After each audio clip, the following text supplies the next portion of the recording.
मोदी तो जो वो अपने कंट्री के बेनिफिट के लिए बात नहीं करता, वो जो है ना अडानी के बेनिफिट के लिए काम करता है, और ये उसके पीछे एक रिमोट कंट्रोल समझा जाता है बिहाइंड द प्राइम मिनिस्टर। और ये जो है ना प्राइम मिनिस्टर और उसके साथ प्राइम मिनिस्टर के साथ ये है, मतलब ये उसकी जो भी बात होती है उसे मनवाता रहता है और उसे कहता रहता है ऐसे करना है।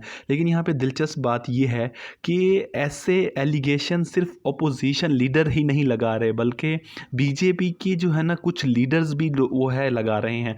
बीजेपी के जो लीडर हैं सुब्रमण्यम स्वामी, उन्होंने एक जो है ना एक मतलब एक क्रॉनिकोलॉजी जो है ना एक मतलब शेयर किया है। और ये सारे न्यूज़ आर्टिकल्स जितने भी थे ये सारे जो है ना वेरीफाई थे। अब दिसंबर 2021 में अडानी ग्रुप अपनी ऑस्ट्रेलिया की कोल माइन से कोल को एक्सपोर्ट करना शुरू करता है। इस कोल माइन को लेकर वैसे प्रोटेस्ट भी हुए कि क्लाइमेट एक्टिविस्ट की तरफ से। मई 2022 इंडियन गवर्नमेंट जो है ना मतलब इस कोल की इंपोर्ट पर लगाए ड्यूटी को कट कर देती है। 2.5% से 0% कर दिया जाता है। जून 2022 मोदी गवर्नमेंट ने कोल इंडिया से कहती है कि जो है ना आप रेडी रहो कि 12 मिलियन टन कोल इंपोर्ट करना है कोयले को। जून 2022 एनटीपीसी 8,300 यानी 83 बिलियन के टेंडर को अवार्ड कर देती है अडानी एंटरप्राइजेस को। क्या ये कोइंसिडेंस है या कोई मतलब घोटाला? अब सुब्रमण्यम ने दो और पॉइंट जो है इम्पोर्टेंट को वो किया है। उसमें मई 2022 में पावर प्लांट को अलाउ किया जाता है कि ब्लेंडेड कोयल को इस्तेमाल कर सकते हैं, जिसमें 30% जो है ना इम्पोर्टेड कोयल हो। अब अगले साल मार्च तक 26 मई को एक एमरजेंसी कोल ब्लेंडिंग ऑर्डर पास किया जाता है इसके लिए under section 11 of the electricity act. अब जुलाई के महीने में कांग्रेस लीडर गौरव वल्लभ इस चीज़ के अगेंस्ट कंसर्न रेज करते हैं। कहते हैं कि गवर्नमेंट अपने दोस्तों के बेनिफिट के लिए काम कर रही है। अगस्त 2022 इस ऑर्डर को वापस ले लिया जाता है, लेकिन जनवरी 2023 में central government power generation companies से कहती है कि वो इम्पोर्टेड कोल का ब्लेंड यूज़ करें। तकरीबन 6% तक उनकी जो रिक्वायरमेंट है सितंबर तक। इस पूरी कहानी में एक मेजर पॉइंट जो मिस हो गया है कि गवर्नमेंट ऑफिशियल ने खुद ही न्यू इंडियन एक्सप्रेस को बताया कि डोमेस्टिक जो कोल है, जो कोयला के अंदर से आता है, उसकी कीमत होती है 1,700 to 2,000 पर टन। लेकिन जो अडानी की तरफ से इंपोर्ट किया जा रहा है उसकी कीमत पड़ती है तकरीबन 17,000 से 20,000 रुपये पर टन। लेकिन पब्लिक सेक्टर कंपनीज़ को इंपोर्टेड कोयला यूज़ करने के लिए कहा जाए तो वो 10 गुना कीमत उन्हें पे करनी पड़ेगी।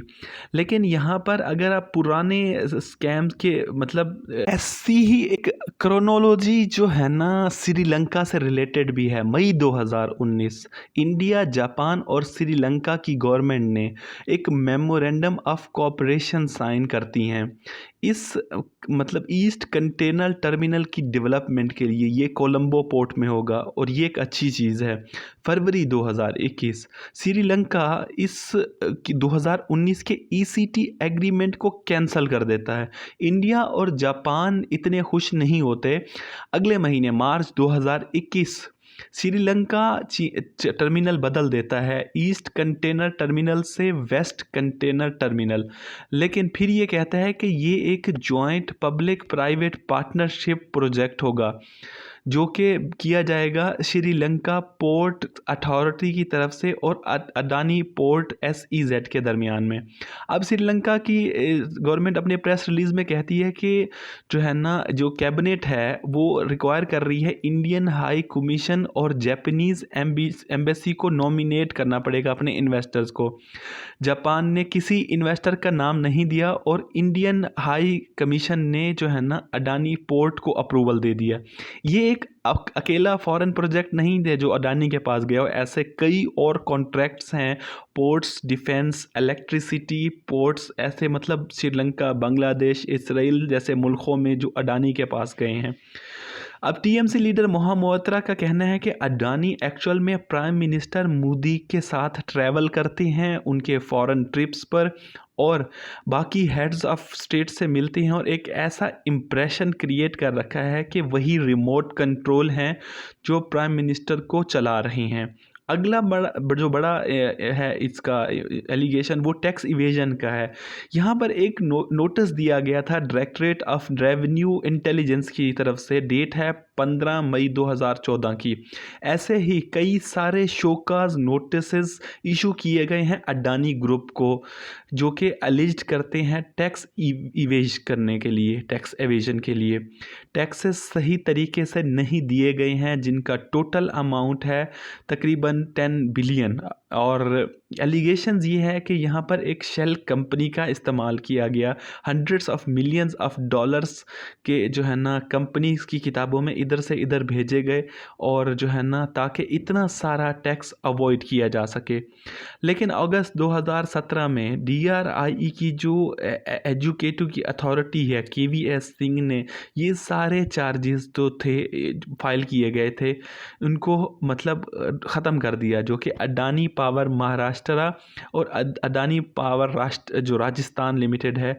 ये एलिगेशन थे कि जो सामान इन्होंने इंपोर्ट किया था उसकी वैल्यू को इन्फ्लेट करके दिखाई गई थी। यहाँ पे तकरीबन 39 बिलियन की बात की जा रही है। अब फरवरी 2018 में कस्टम डिपार्टमेंट कहता है कि ये जो ऑर्डर दिया गया था ये इलीगल था, गलत था, इम्प्रॉपर था। 2017 में डॉक्यूमेंट्स लीक किए गए EPW को, वो इंडिकेट करते हैं कि अडानी पावर लिमिटेड ने अपनी ड्यूटी रॉ मटेरियल और कंज्यूमेबल्स पर नहीं दी, जो कि अप्रोक्सीमेटली एक तकरीबन 10 बिलियन इंडियन रुपीस बनती है। इसके बाद अगला एलिगेशन है कि लोन से रिलेटेड।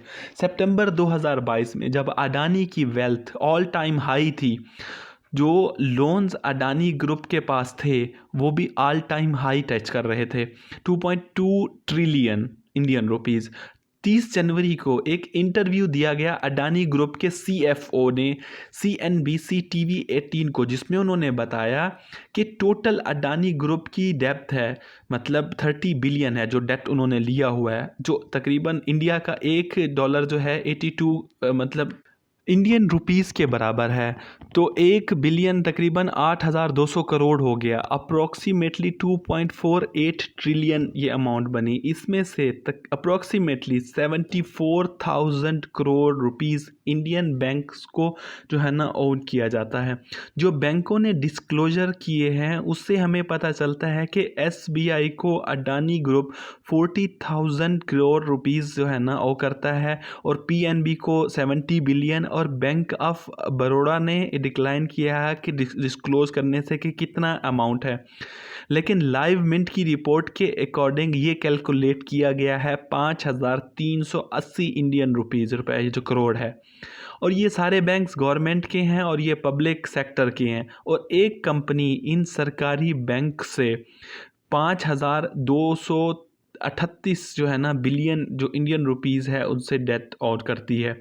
अब लोन से रिलेटेड यहाँ पे एलिगेशन लोन राइट ऑफ का है कि इंडियन एक्सप्रेस ने एक RTI फाइल की थी, जिसमें बताया गया RBI को कि पिछले 5 सालों में 10 लाख करोड़ रुपए के लोन्स राइट ऑफ लिए गए हैं बैंकों की तरफ से। राइट ऑफ्स का मतलब ये होता है कि बैंक्स कभी रिकवर नहीं करेंगे, वो कोशिश करना बंद कर देंगे रिकवर करने की, लेकिन बैंक इसमें से 1.32 ट्रिलियन इंडियन रुपीस को जो है ना एक्चुअल में रिकवर किया है, जो कि सिर्फ 13% बनता है राइट ऑफ का। अब 2018-2021 के में BJP लीडर सुब्रमण्यम स्वामी ने अक्यूज़ किया अडानी ग्रुप को कि वो NPA ट्रैप्स आर्टिस्ट हैं। NPA यानी बैड लोन्स। अडानी इन एलिगेशंस को काउंटर किया था ये कहते हुए कि कोई भी NPA नहीं है एक्चुअल में अडानी ग्रुप के पास। अगला एलिगेशन है शेल कंपनीज़ को लेकर। मोहम्मद ने बात की कि मॉरिशस में शेल बेस्ड कंपनीज जो हैं, उन्होंने पूछा कि इस चीज़ की इन्वेस्टिगेशन क्यों नहीं की गई 2019 में, जब उन्होंने इस बात की पार्लियामेंट में उठाया था। तो इन्होंने 40 और शेल कंपनीज़ को भी मेंशन किया जिन्होंने अडानी ग्रुप में इन्वेस्ट कर रखा है। इन्होंने कहा कि इस फंडिंग को मैनेज किया जाता है अडानी के भाई और एक चाइनीज़ आदमी जिसका इंडिविजुअल है चैंग चुंग लिंग। DRI के रिकॉर्ड के अकॉर्डिंग ये चैंग चुंग लिंग एंड विनोद अडानी जो है ना सेम रेजिडेंशियल एड्रेस शेयर करते हैं। अडानी ग्रुप इसने इस एलिगेशन को भी कोई कमेंट नहीं किया है। अब एलिगेशन की लिस्ट बहुत लंबी है। अब यहाँ पर जितने भी एलिगेशंस बात हुई हैं ये पूरे नहीं हैं। एक एक करके अगर आप लिस्ट डाउन करने बैठे तो 2 घंटे की वीडियो बन सकती है। अभी यहाँ के लिए ये जान लें कि आगे क्या हुआ। अपोजिशन ने मतलब इस पार्लियामेंट में इसकी बात की, JPC की डिमांड की गई जॉइंट पार्लियामेंट्री कमेटी बनाई जाए इन्वेस्टिगेशन करने के लिए इन सारी एलिगेशंस को। और रिस्पांस में बीजेपी ने क्या कहा? बीजेपी ने कहा कि प्रूफ दिखाओ, हमें प्रूफ दिखाओ इन सारी एलिगेशंस का। अब ये हैरानकुन बात है कि और क्या प्रूफ चाहिए? मतलब न्यूज़ आर्टिकल्स इन सारी मतलब इससे मुतालिक ये सारी पब्लिकली अवेलेबल हैं। क्या जो ज़मीन दी गई थी वो इतने कम प्राइस पर नहीं दी गई? अगर ये बात गलत है तो बीजेपी की तरफ से बताया जाए कि कितने दाम पर दी गई थी वो ज़मीन। और अगर ज़मीन दी ही नहीं गई तो बीजेपी बता दे कि ज़मीन नहीं दी गई थी। क्या इन 6 एयरपोर्ट्स को लेकर रूल्स बदले नहीं गए? क्या एक ऑर्डर पास नहीं किया गया था कि ज़बरदस्ती पावर जनरेटर्स जो है ना अपनी 10% रिक्वायरमेंट पूरी करें इंपोर्टेड कोयले से? क्या उन्होंने इंपोर्टेड कोयला 10 गुना ज़्यादा प्राइस पर नहीं दिया था डोमेस्टिक कोयले से? क्या नहीं लिया था तो बता दें तो कौन से दाम पर लिया था? इन सारी एलिगेशंस के रिस्पांस में प्राइम मिनिस्टर मोदी का क्या कहना है? उन्होंने कहा कि राहुल गांधी अपना सरनेम नेहरू के सरनेम पर क्यों नहीं रख लेते। ये कोई जोक नहीं है, एक्चुअल में प्राइम मिनिस्टर मोदी का पार्लियामेंट में यही जवाब था। एक्चुअल में इसके पीछे रीज़न ये है कि राहुल गांधी का सरनेम आता है उनके ग्रैंडफादर से। उनके ग्रैंडफादर यानी फिरोज़ जहांगीर गांधी जो कि एक फ्रीडम फाइटर थे। इनका सरनेम लिखा जाता था GHANDY करके। आज़ादी की मूवमेंट के टाइम पे ये महात्मा गांधी से बहुत इंस्पायर थे, तो इंदिरा नेहरू से शादी करने से पहले इन्होंने अपना सरनेम बदल दिया था। गांधी की जगह गांधी कर दिया, वाई की जगह आई लगा दिया। यही वजह है कि जवाहरलाल नेहरू की बेटी इंदिरा नेहरू से इंदिरा गांधी बन गई और उनके आने वाले बेटे, ग्रैंडसन्स, ग्रैंड डॉटर सभी सरनेम इस्तेमाल करने लगे। लेकिन यहाँ पर एक बात है कि ये इतना प्रॉब्लम का मतलब इशू बन रहा है कि इसकी वजह से इन एलिज्ड इन्वेस्टिगेशन नहीं हो पा रही। तो मतलब इनको राहुल गांधी को अपना सरनेम चेंज कर देना चाहिए और राहुल नेहरू अपना नाम रख लें ताकि ये जो इन्वेस्टिगेशन होनी है ये स्मूथली हो सके। तो आपको क्या लगता है कि इतने बड़े बड़े एलिगेशंस हैं, इतने यानी बहुत अहम हैं, डॉक्यूमेंट्स हैं, मनी लॉन्ड्रिंग, करप्शन डॉक्यूमेंट्स मौजूद हैं और दूसरी तरफ से जवाब में कुछ नहीं मिल रहा। कोई इन्वेस्टिगेशन तो छोड़ो, मतलब इन्वेस्टिगेशन की डिमांड भी नहीं करी जा रही।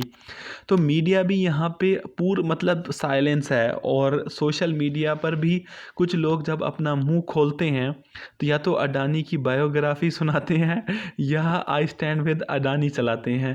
तो क्या आप सोच सकते हो कि इंडियन हिस्ट्री में कभी ऐसा हुआ है? तो ये है सारी स्टोरी।